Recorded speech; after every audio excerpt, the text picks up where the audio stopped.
Hello hello ළමයි කොහමද හොඳින් ඉන්නවද ඔයගොල්ලෝ මෙහෙට නම් ආයෙම වැස්ස පටන් ගත්තා වැස්ස කියන්නේ යමරට වැස්ස ඉතින් කොහොමද යාලට හොඳින් ඉන්නවා ඇති කියලා මම හිතනවා මං අද සාලිය මාළු හොද්දක් හදාගෙන බත් කන්න යන්නේ උදේම වැස්සේ දර්ලි පෙදමයි කෑම එක හදාගන්න යන්නේ ඔන්න බලන්න තෙල් ටිකක් දාලා මිරිස් කුඩු තුන පහ කුඩු කහ කුඩු ස්වල්පයක් සමග විමුද ගොරක කැල දෙකක් දාලා අබ ස්වල්පයක් දාලා මේක හොඳින් තෙම්පරාදු කරගන්නවා.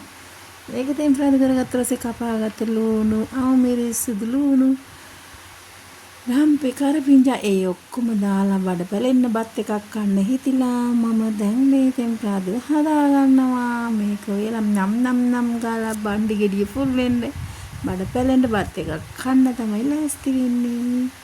ඉතින් හොගාලා වහිනවා. ඔය ළමයි කාලාද ඉන්නේ. මේ වගේ කෑම එකක් කෑවොත් නම් ඉතින් සාසට ගාසේ ඔයාලා ඒ හැමදාම මංජුවක්කගේ බත් එක කන්නේ. හරි ඉතින් කය ගෑවුවා ඇති අපි හදාගනිමුකෝ නේද? ඔන්න මම පොල් කිරි එකතු කරා අර තෙම්පරාදුවට. පොල් කිරි කියන්නේ පොල් ගාපු ඒවා නන් නෙවෙයි. පිටිකල පොල් කිරි.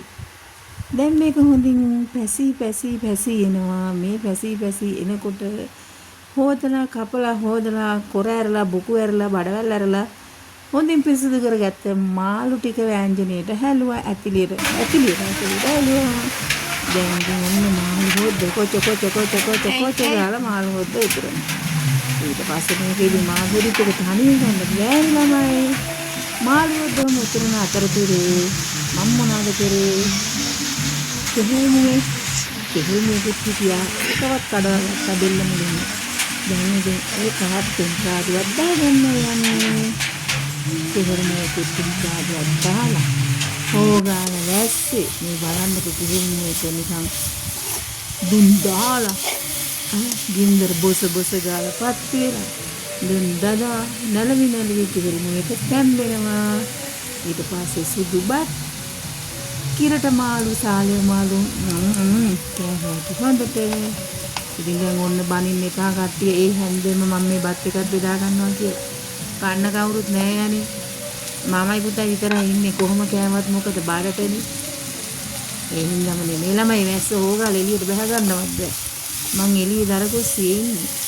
ඉතින් ඔන්න කෙහෙල් මුවේ ටිකකුත් දාගත්තා. බෙල්ල මුලින් කඩලා අරගෙන කෑලි කපලා දාගත්ත කෙහෙල් මුවෙක මාළු ඇංජනේ දාගත්ත යහමින් දාගන්න හොදි ටික රසයි මාළු එක නම් ඉතින් මේ විදිහට ලයිස් වැස්සේ හොඳට කාලා බණ්ඩි විලෙන්ද මේ බත් එක පුල් කාලා ඊට පස්සේ නාලා කාලා ආයෙ පාරක් නිදාගත්ත කිව්වොත් විශ්වාස කරනවද ඔයාලා?